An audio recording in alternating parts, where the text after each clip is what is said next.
Macy POV. What happened to your uncle? Seryosong tanong ni Sir Lucio kay Sir AJ pagkapasok namin sa kwarto. Napansin kong gulat na kagad na rumihistro sa mukha ni Sir AJ habang nakatitik sa kamay ko na hawak pa rin ng kapatid niya. Nahulog ako kanina sa kama pero nothing serious naman. Sagot naman ni Sir AJ habang makahulugan akong tinitigan.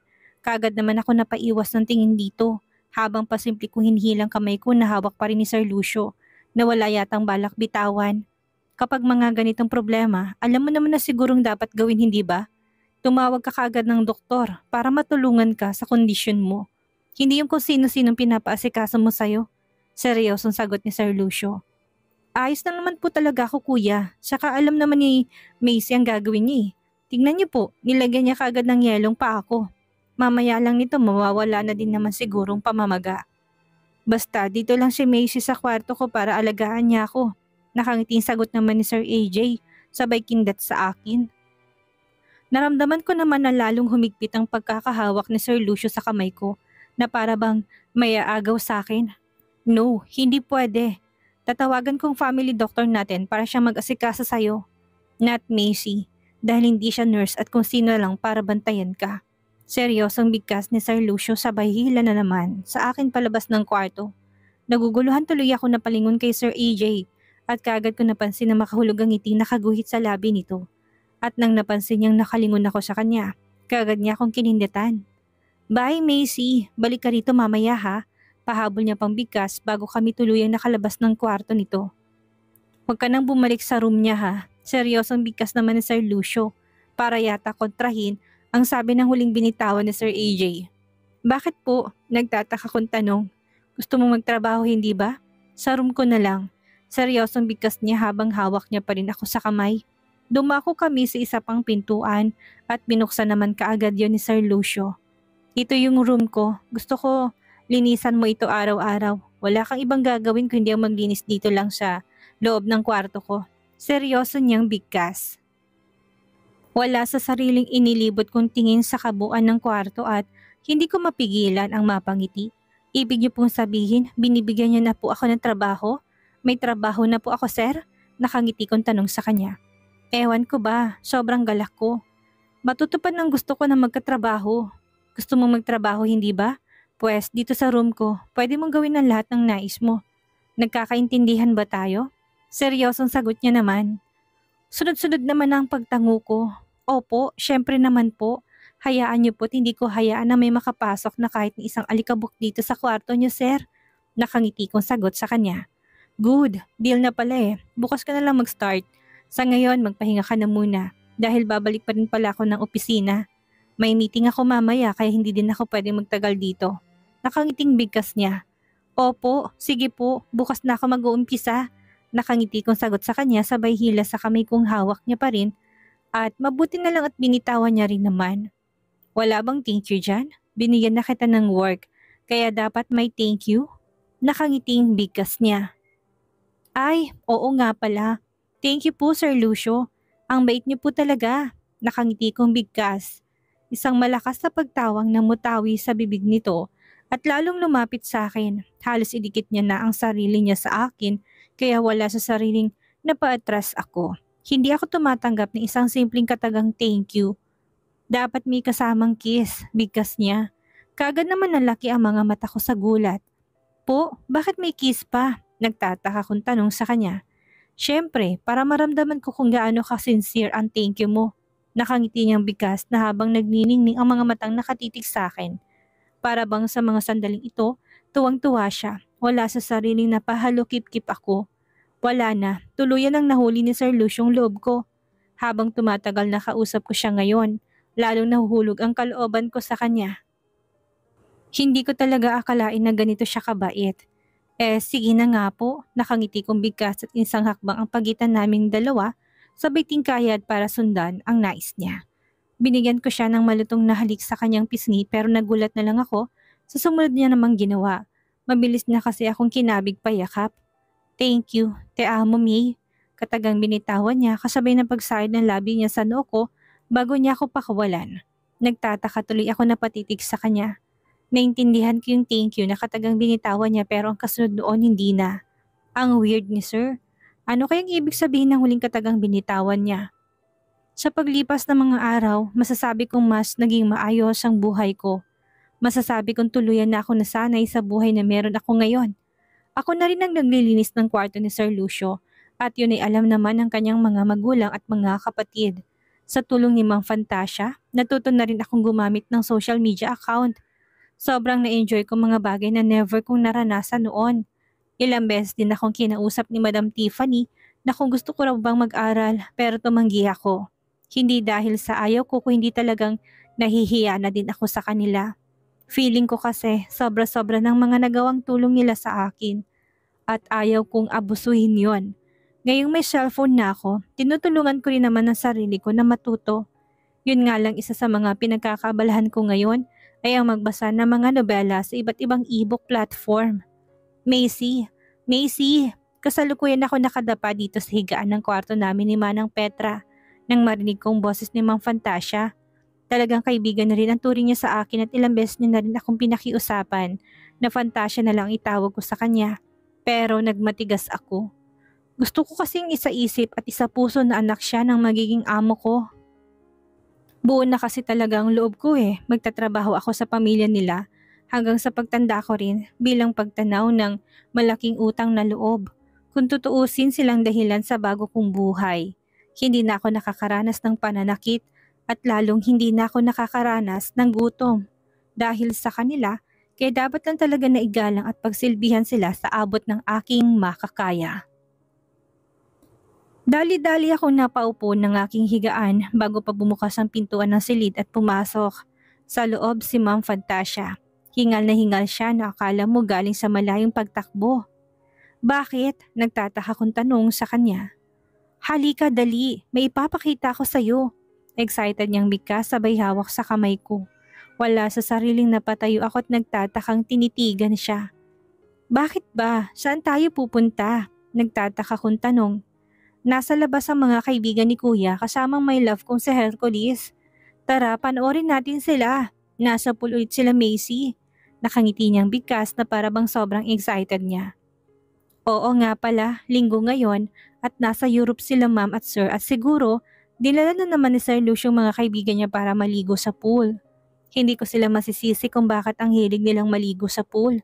Narinig ko kay Mang Fantasia noon na malaki daw sa pangkaraniwang pool ang pool nila tapos malalim daw. Totoo naman ang sinasabi niya dahil nakikita ko rin naman talaga.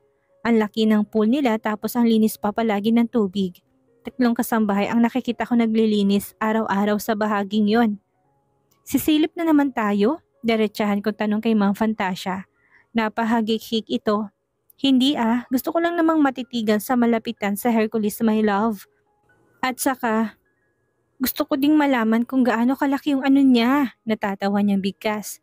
Anong ano? Nagtataka kong tanong. Yung nasa pagitan ng hita niya.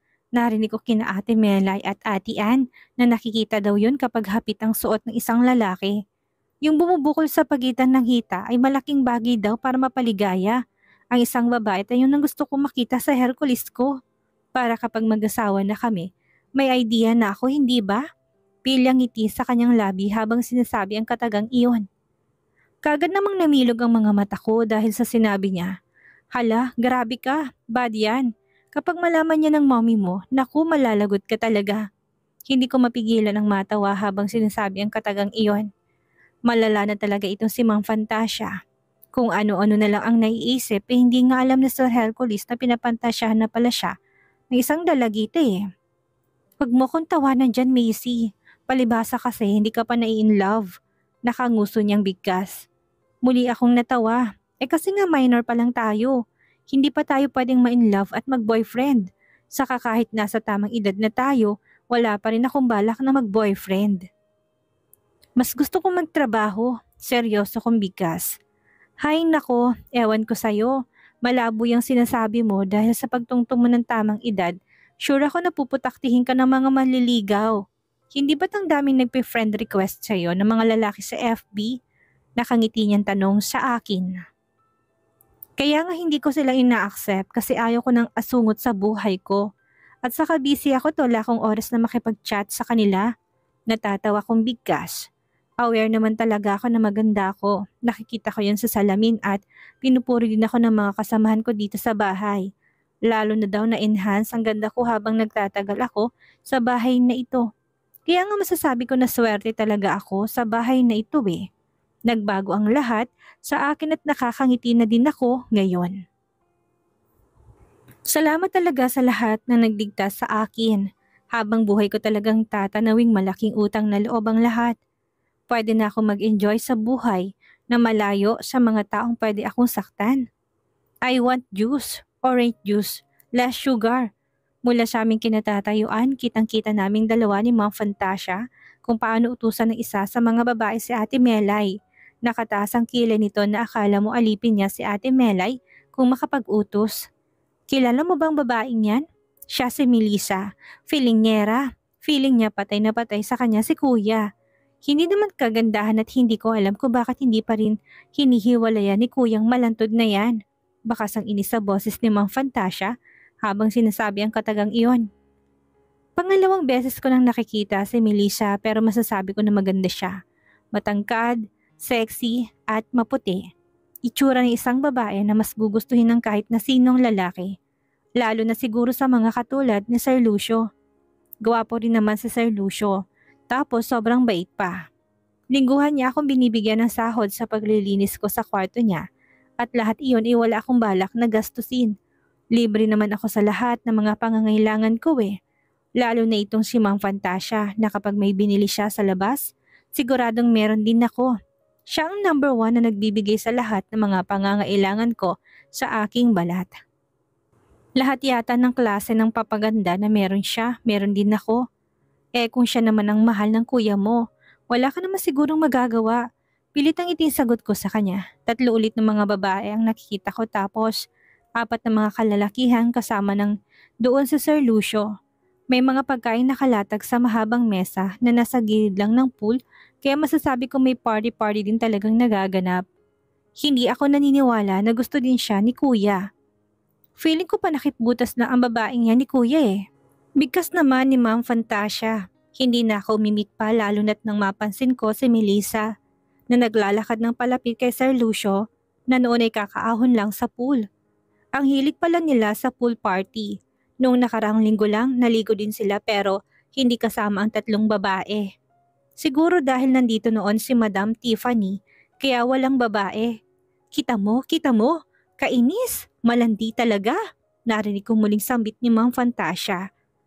Kaya wala sa sarili na patitig ako sa kinaroroonan nila ni Sir Lucio. At gano'n na lang ang panlalaki ng mga mata nang makita ko naghahalikan na ang dalawa. Grabe, sobrang liwanag ng buong paligid tapos may mga kasama pa sila sa pool. Nagawa talaga nilang maghalikan? Hindi ko tuloy malaman ang gagawin ko. Kaagad na rin ako nag-iwas ng tingin lalo nang maramdaman ko na para bang may matulis na bagay na biglang sumaksak sa puso ko. Hindi ko alam kung bakit parang hindi ako masaya sa akin nakikita. Normal lang naman na maghalikan sila dahil may relasyon sila. Pero bakit parang nasasaktan ako? Ma'am Fantasia, umalis na lang po kaya tayo. Baka kasi mahuli nila tayo eh. Pagyaya ko kay Ma'am Fantasia pero para bang wala siyang naririnig. Hinawakan niya ako sa aking kamay at inila patungo sa pool kaya natigilan ako. Halika na, huwag kang mahiya, akong bahala. Bubulabugin natin ang mga yan dahil baka kung ano pang masagwang bagay ang gawin niya sa pool namin. Halata sa boses ni Mang Fantasyang iritasyon habang hawak niya ako sa aking kamay at patuloy ang kanyang paghila sa akin patungo sa pool. Wala na akong choice kundi ang magpatianod na lang. Maging amo ko siya, kaya dapat lang naman siguro na sundin ko ang nais niya. Wow! Hello ladies! Hindi pa naman kami tuluyang nakakalapit ni Mang Fantasia sa pool. Pero pinansin na kagad kami ng isa sa mga bisita ni Sir Lucio. Tanging si Sir Hercules lang ang nakilala ko sa 3 kalalakihan na bisita ni Sir Lucio. Kaya wala akong idea kung anong pangalan ng bumati sa amin. Hello Kuya Franco, long time no see po. Nakangiting bati ni Mang Fantasia na sinabayan pa ng pagkaway. Napansin kong napatitig na silang lahat sa gawin namin kasama ng 3 mga kababaihan kaya hindi ko mapigilan ang mapayo ko. Nahihiya ako kahit na alam kong wala naman silang pakialam sa akin eh. Hindi pa rin kasi ako talaga sanay na makiharap sa ibang taong hindi ko naman kilala. Fantasia, baby, sino yung kasama mo? Ipakilala mo naman kami, narinig kong sagot ng isa pa. Tinawag niya pang baby si Fantasia at mukhang matagal na nilang sigurong kilala ang pamilya Del Chavez. Hindi pa siya pwedeng ligawan dahil katulad ko, minor pa siya. By the way, siya si Macy, my best friend. Nakangiting pakilala sa akin ni Mang Fantasia. Nalabis kong ikinagulat, lalo nang sambitin niya ng katagang best friend. Hey ladies, anong ginagawa niyo dito? Bawal kayo dito ah. Sabat naman ni Sir Lucio, muli ako nabatitik sa gawin niya at kagad ako nakahinga ng maluwag nang hindi na niya kahalikan ng girlfriend niyang si Melissa. Mabuti naman kung ganon, masakit kasi talagang mga mata. Kuya, anong hindi pwede? Hindi na kami taga dito no? Saka curious kami ni Macy kung anong klaseng pagkain meron sa table na yan kaya nandito kami. Nakangiting bigkas ni Ma'am Fantasia at talagang hinilan niya ako patungo sa mesa na may mga nakapatong na mga pagkain. Isa pa, dinamay niya pa talaga ako sa mga dahilan niya. Gayong sa naalala ko, siya itong atat na pumunta dito eh. Dahil nandito na rin lang ako, wala akong choice kundi ang magpatianod na lang nang muli akong hilahin ni Ma'am Fantasia patungo sa mesa kung saan nakikita kong iba't ibang putahe ng pagkain na nakalatag. Actually, hindi naman ang pagkain ng laman ng mesa kundi ang nakikita din. Ang iba't ibang klase ng mga alak at wine, may mga juices at soft drinks. Duda ako kung maubos ba nilang mga nakahain sa mesa pero isa lang ang sigurado ako, mukhang masasarap at natatakam ako sa mga seafood. Upo na Macy, bigkas ni Mang Fantasia, talagang pinaghila niya ako ng upuan. Sure ka na ba dito? I mean, baka pagalitan tayo ng kuya mo. Kinakabahan kong tanong kay Mang Fantasia. Grabe ka, hindi ko akalain na ganito siya, kalakas mga asar. Talagang uupo kami dito sa gilid ng pool at makikikain kami sa mga handa nila. Talaga namang pati ako ay damay sa mga pinagagagawa nito si Mang Fantasia. Sana lang talaga, hindi kami mapagalitan ng kuya niya sa mga pinagagagawa niya. Hayaan mo siya. Kapag panigalitan niya ako, siguraduhin ko nang malalaman niyo nila mommy. Ako yatang bunso't lahat ng pabor na sa akin. Nakangisi niyang bigkas.